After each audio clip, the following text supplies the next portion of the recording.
Hello students, जैसा कि आप जानते हैं आपकी परीक्षाएं नज़दीक आ चुकी हैं और समय लगातार बीतता जा रहा है।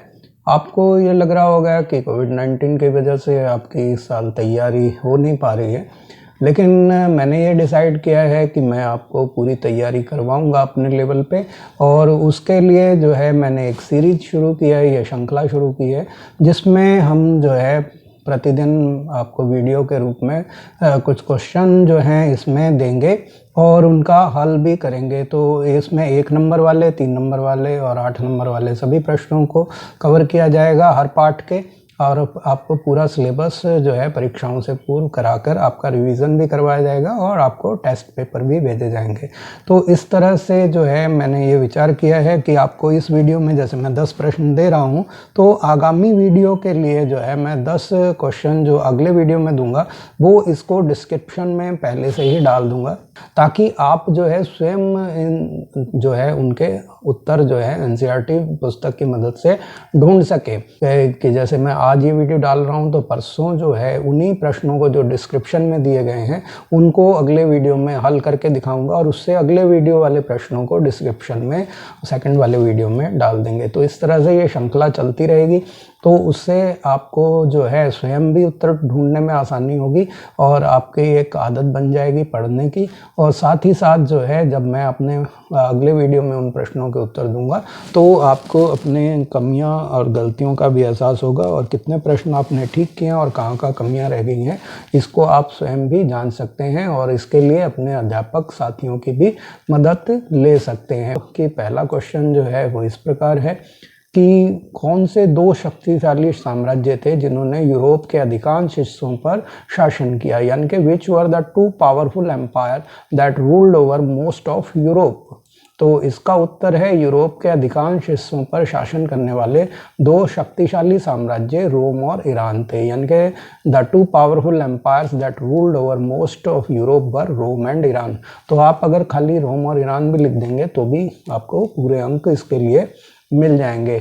अब मैं आपको चित्र की मदद से इसको समझा रहा हूँ, हालांकि प्रश्न का उत्तर देते समय इनको देने की ज़रूरत नहीं है, लेकिन खाली आप इसको समझ जाएं, इसीलिए मैं हर प्रश्न का चित्र आपको साथ साथ दिखाता जाऊंगा।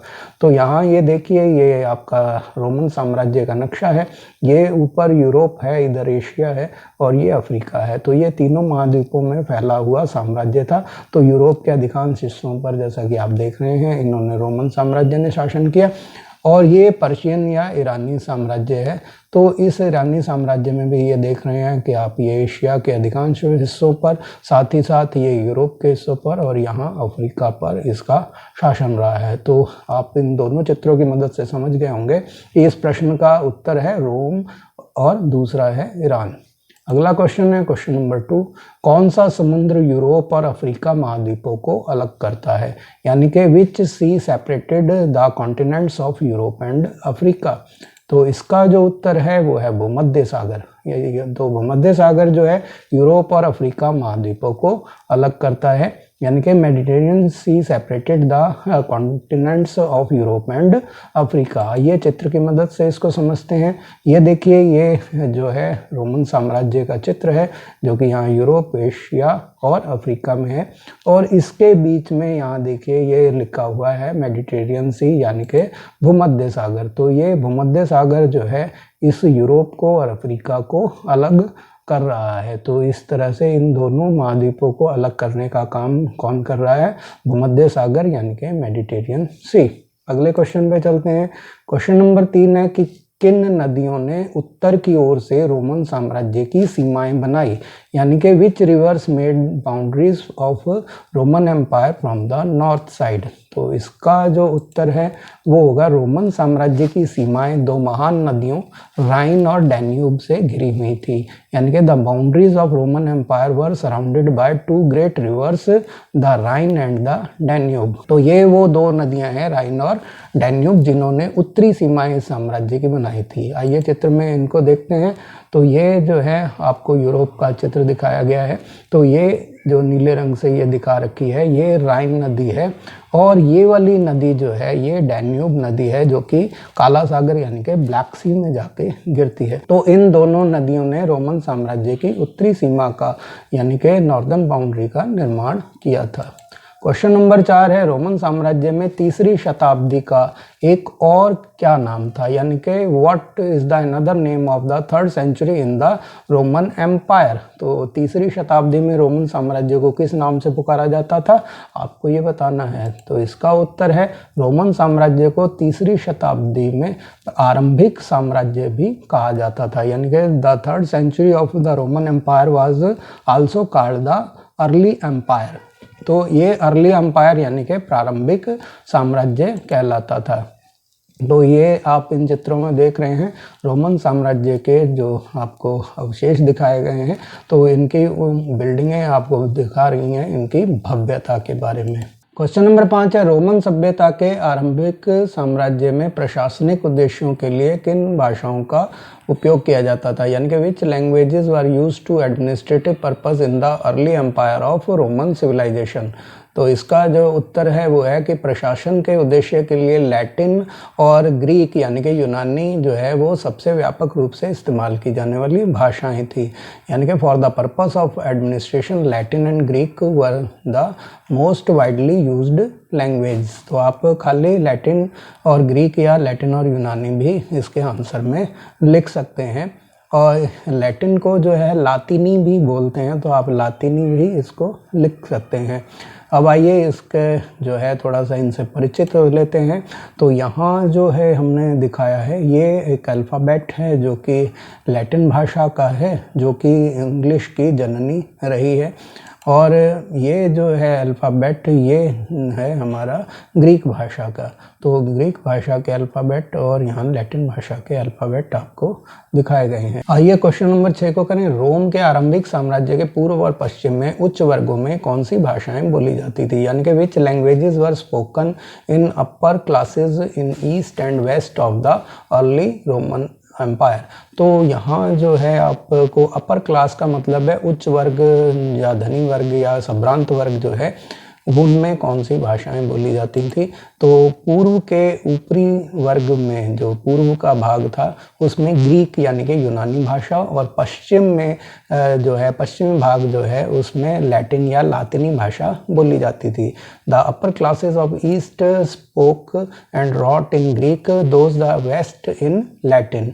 आइए चित्र की मदद से इसको समझते हैं। तो ये जो है महान रोमन साम्राज्य को दो भागों में हमने बांट दिया है। लाल रंग से जो है इसका पश्चिमी भाग दिखाया गया है और नीले रंग से पूर्वी भाग। तो ये जो लाल रंग से दिखाया गया पश्चिमी भाग है, इसमें जो भाषा बोली जाती थी वो लातिनी भाषा या लैटिन भाषा थी। जबकि आपको पता है कि सिकंदर ने जब विश्व विजय अभियान छेड़ा तो वो जो है जीतता हुआ भारत तक आ गया था, और तो उसने अपने जो है सभी जगह पे विजित क्षेत्रों पर प्रतिनिधियों को छोड़ दिया था। तो यूनानियों ने लंबे समय तक जो है पूर्वी रोमन साम्राज्य पर अधिकार रखा, और क्योंकि ग्रीक लोगों की भाषा यूनानी लोगों की भाषा जो है वो ग्रीक या यूनानी थी, इसीलिए इन क्षेत्रों में जो इसका पूर्वी भाग है वहाँ पे ग्रीक या यूनानी भाषा बोली जाती थी। क्वेश्चन नंबर 7 है 27 ईसा पूर्व में शासन की स्थापना किसने की थी, यानी कि who had established the regime of in 27th BCE। तो इसका उत्तर है 27 ईसा पूर्व में ऑगस्टस द्वारा शासन स्थापित किया गया था।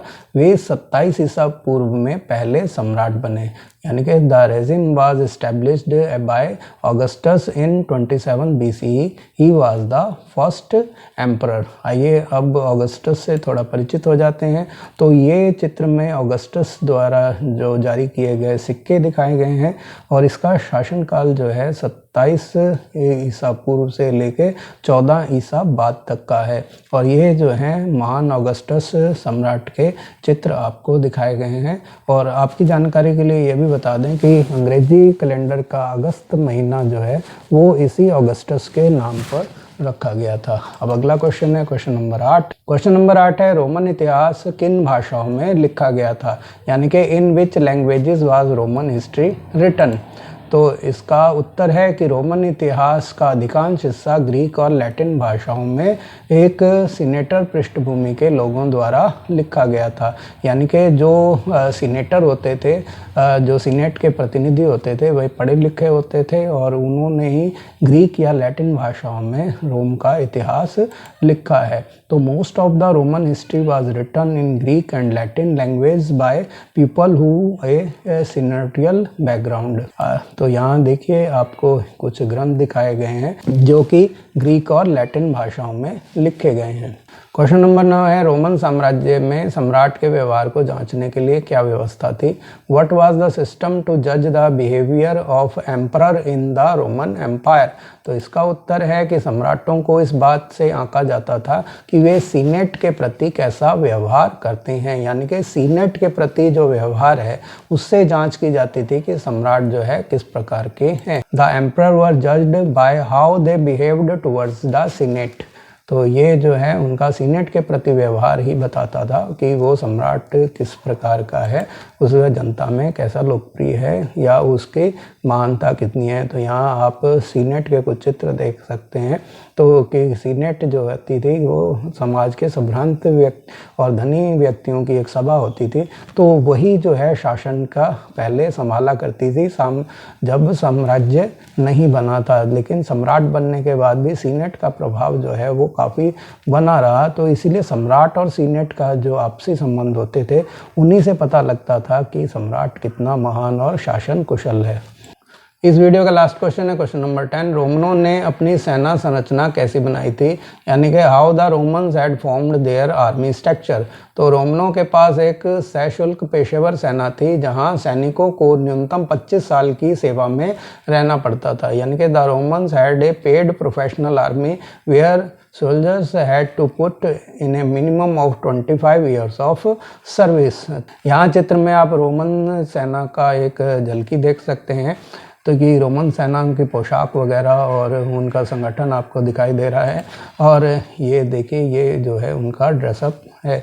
तो यह आपको प्रश्नों में नहीं बताना है, खाली आपको ये देखना कि रोमन सेना जो थी वो पेशेवर सेना थी, प्रोफेशनल थी और उनको उसके बदले में तनख्वाह दी जाती थी। सशुल्क का मतलब है उन्हें सैलरी दी जाती थी, यानी कि वो सैलरीड प्रोफेशनल थे और इनको कम से कम 25 वर्ष जो है सेना में काम करना पड़ता था। जबकि जो ईरानी साम्राज्य था वहाँ पर जो है ज़बरदस्ती सेना में काम करवाया जाता था और उसके बदले में उनको वेतन नहीं दिया जाता था।